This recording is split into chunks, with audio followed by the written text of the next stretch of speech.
So my allergies really been bothering me. So look, we gonna have to do with these glasses. I don't really like to wear glasses in videos because I feel like the glare, you can't really see my eyes, and I don't know, I feel disconnected. Like, I feel like you can't connect to people when you can't see their eyes. But look, we gonna have to do this with glasses on, okay? Glare and all, okay? I thought this was really interesting.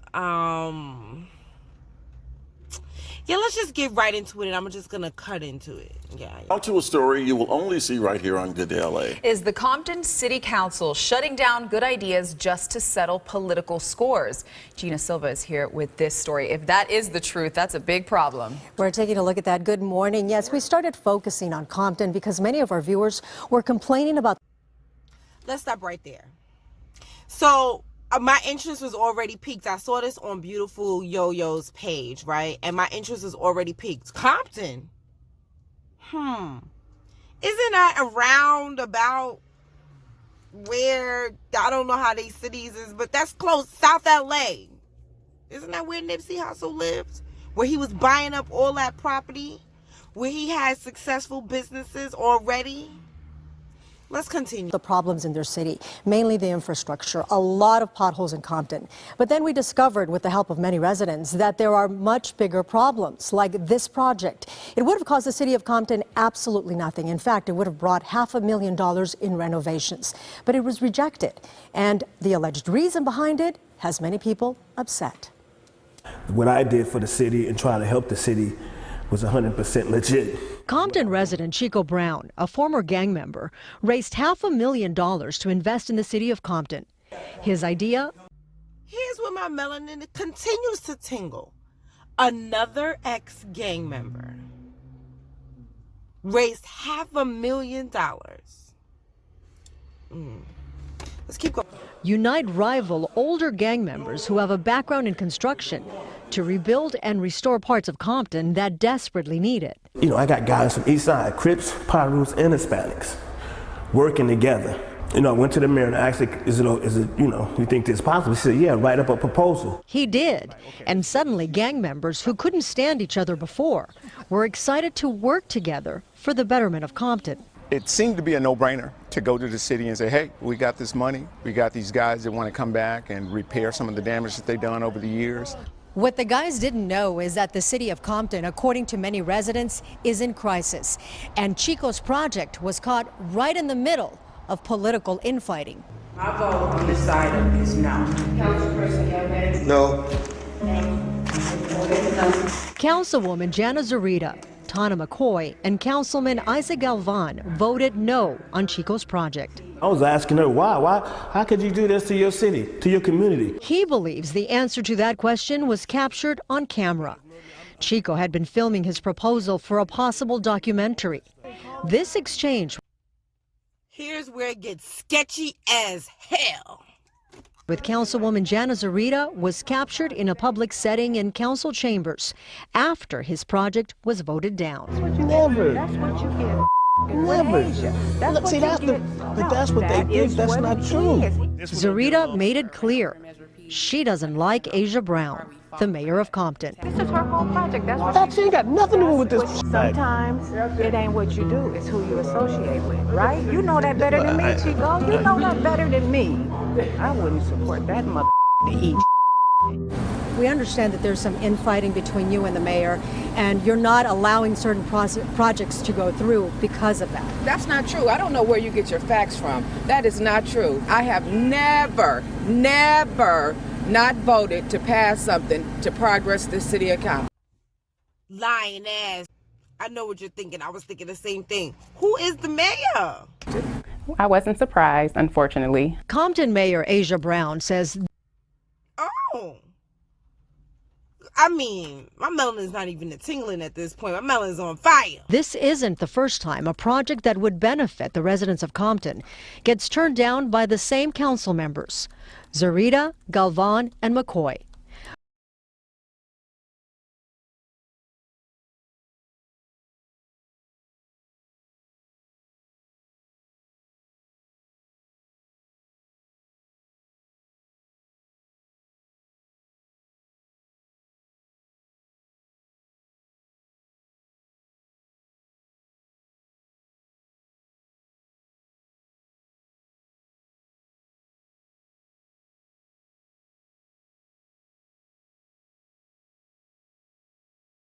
We requested interviews with all 3 council members on this matter, and they all declined. Are they voting against projects just because you support them? Many times, yes. I have experience being on the dais, bringing projects forward to restore our parks, even to repair our streets, and there is a voting bloc that has voted no against these improvements. Councilwoman Emma Sharif tells a similar story. Have they done this before? Yes, to me and the mayor, unfortunately, because I'm not a part of the voting bloc, so a lot of things that I want to bring, a lot of things that I may suggest never happen. Brown, who is the mayor, Jzurita, who is a part of the voting bloc, Igalvan, who is a part of the voting bloc, and McCoy, who is a part of this voting bloc. Sharif was the other woman who was saying that they've also turned down some of her projects. So we got this McCoy, who looks like us, but she is skin folks, but she definitely ain't kinfolk. And we know Jzurita and Galvin ain't kinfolk. Compton City Council is made up of 5 members, so a voting bloc of 3 is a majority vote. Jzurita proudly talks about her 3 votes in this video posted on Facebook. They can call it whatever they want to. They can call it gangster, they can call it whatever. But when you have 3 votes, that's how you get things done. Oh, that's how you get things done. You see that response? Okay. But is that legal? Not if you ask the mayor. For one person to reach out to other members and confirm their votes prior to the vote happening is a violation of the Brown Act, and that would warrant an investigation. Now, you know damn well if this committee had 3 members that were black and consistently voted for the betterment of black people, there would be a problem. They would be figuring out ways left and right to lock niggas up.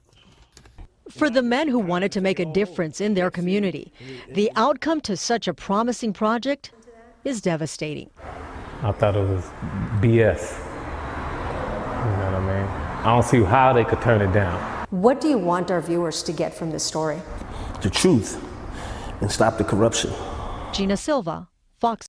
So now this is interesting to me on a number of levels, okay? So basically we have a person that's kinfolk, but that is clearly not kinfolk. You see what side that she's taking, and you see who the 2 people are on the other side.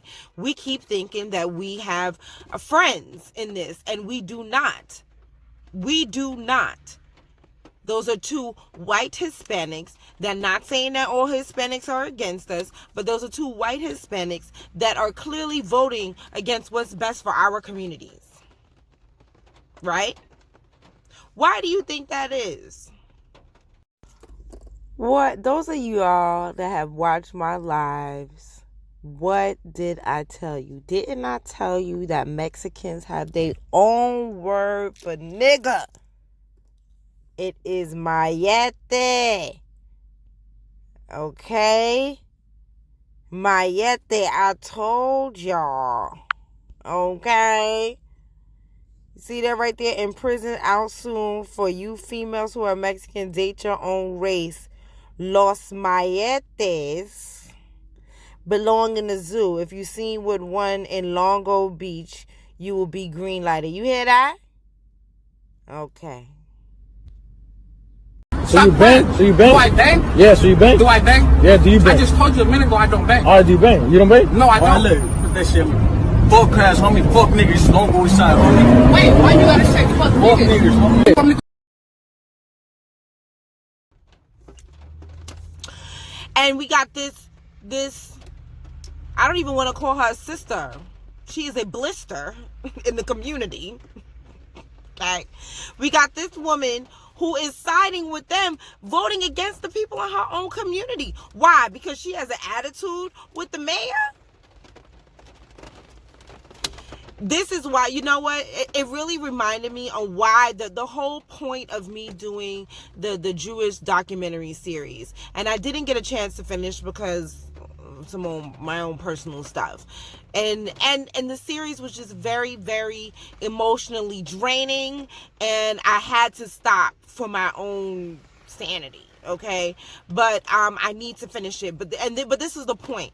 The point is that we have these people that are in that are in place, that are in political places, and they're deciding our futures.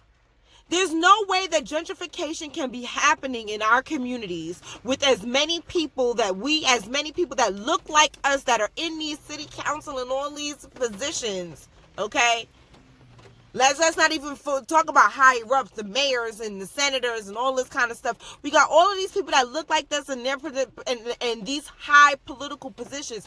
However, the other groups are able to come into our communities and kick us out and gentrify them right underneath us. How is that possible? It's the same thing that happened in Nazi Germany. Give me your children. See, we didn't get to that part yet. But there was a part in the thing is they put their own Jewish leaders in place as spokespeople, so they wouldn't hear the negative words coming from Germans. They would hear these negative words about who was going next to the concentration camps or getting on the buses, because at the time they didn't know that they were going to concentration camps. But whoever was going on these trips, it would be the Jewish leaders that would come and bring them this information. And one of the last things that happened was the Jewish leaders was like, give me your children. So my question is, are we going to follow these puppet politicians that have melanin in their skin? Are we going to follow them to the concentration camps? Because that's where they leading us. Are we going to follow them to the concentration camps? Are we going to follow them to our own demise? Because they're screwing us left and right and getting their own pockets fat. Our black politicians, they making all of this money, yet our neighborhoods are being gentrified. Why is that? What do they actually care about? It must be their wallet, because it sure ain't us.